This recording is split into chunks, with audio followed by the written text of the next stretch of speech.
Kajian analitik desain pesan buku ajar. Perkenalkan, nama saya Madya Wiraha dengan NIM 1911021026 dari kelas 3A. Kajian analitik desain pesan buku ajar. Purwanto dan Satjati menyatakan bahwa bahan ajar harus memenuhi beberapa kriteria, meliputi kesesuaian dengan isi, dengan tujuan pembelajaran, keakuratan isi, penyajian, ilustrasi, unsur pelengkap, meliputi cetak, jenis huruf, dan penjilidan.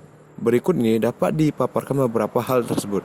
Kajian analitik desain pesan buku ajar yang pertama yaitu ada judul cover pada bagian awal buku ajar, yang kedua ukuran halaman, yang ketiga ukuran ketikan, yang keempat ketikan, yang kelima warna, yang keenam kualitas fisik, yang ketujuh layout, yang kedelapan format dan sajian materi, dan yang kesembilan gaya penulisan.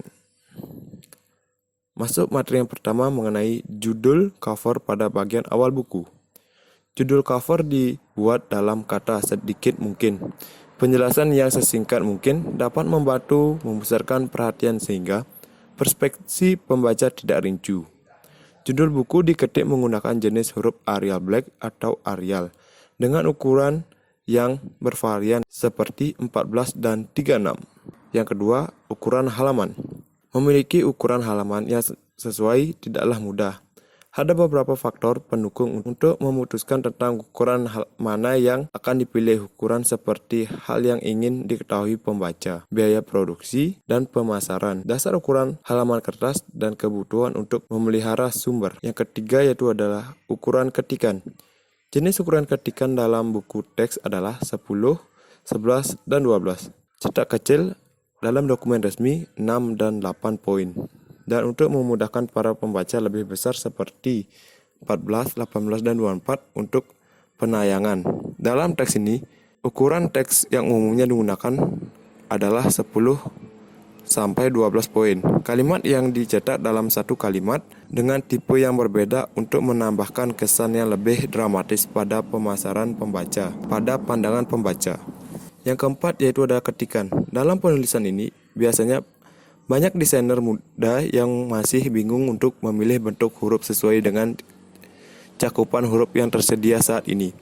Pesan teks dalam bahan ajar perlu juga memperhatikan banyaknya teks terhadap sasaran buku yang dituju. Sebagai banyak kata yang digunakan dalam penulisan materi bahan ajar, tidak ada patokan yang baku. Sebagai pegangan, dapat digunakan ukuran rata-rata waktu yang digunakan untuk membaca dan memahami bacaan yang sekiranya berada pada 50-100 kata per menit. Yang kelima yaitu ada warna. Warna yang digunakan dalam buku teks dalam banyaknya cara yang berbeda. Sewaktu-waktu, pewarnaan judul digunakan secara sederhana untuk membuat teks lebih menarik. Di lain situasi, subteks mungkin diset dalam warna yang berbeda untuk membedakan dari isi utama. Dengan warna dapat mengindralisasikan menjadi lebih sedikit, tetapi nampak bahwa yang pertama, pembaca mempunyai pilihan warna. Yang kedua, pembaca suka pada penambahan warna. Yang ketiga, warna dapat membantu belajar. Yang keempat, warna harus digunakan dengan hemat dan konsisten. Yang keenam yaitu adalah kualitas fisik.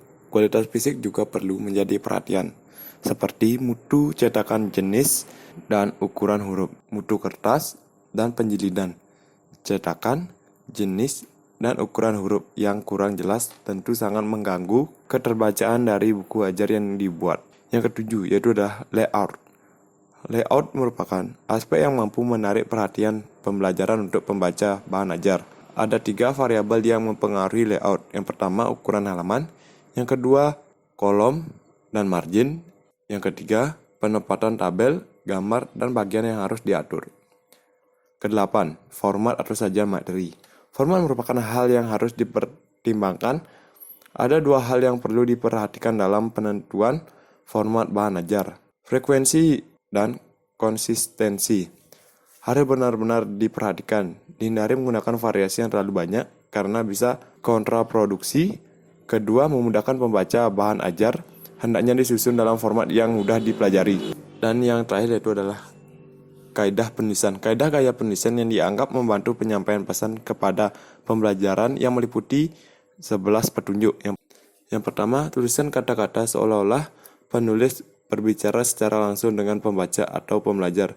Yang kedua, gunakan kata ganti orang pertama. Yang ketiga, bicaralah langsung dengan peserta didik. Yang keempat, tuliskan mengenai orang, benda, dan fakta. Yang kelima, gunakan kalimat aktif dan subjek personal. Yang keenam, gunakan kata kerja. Yang ketujuh, gunakan kalimat singkat. Yang kedelapan, gunakan paragraf singkat.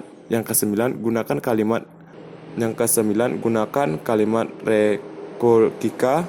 Yang kesepuluh, lakukan dramatisasi. Dan yang terakhir, yang 11, gunakan ilustrasi, contoh, dan kasus.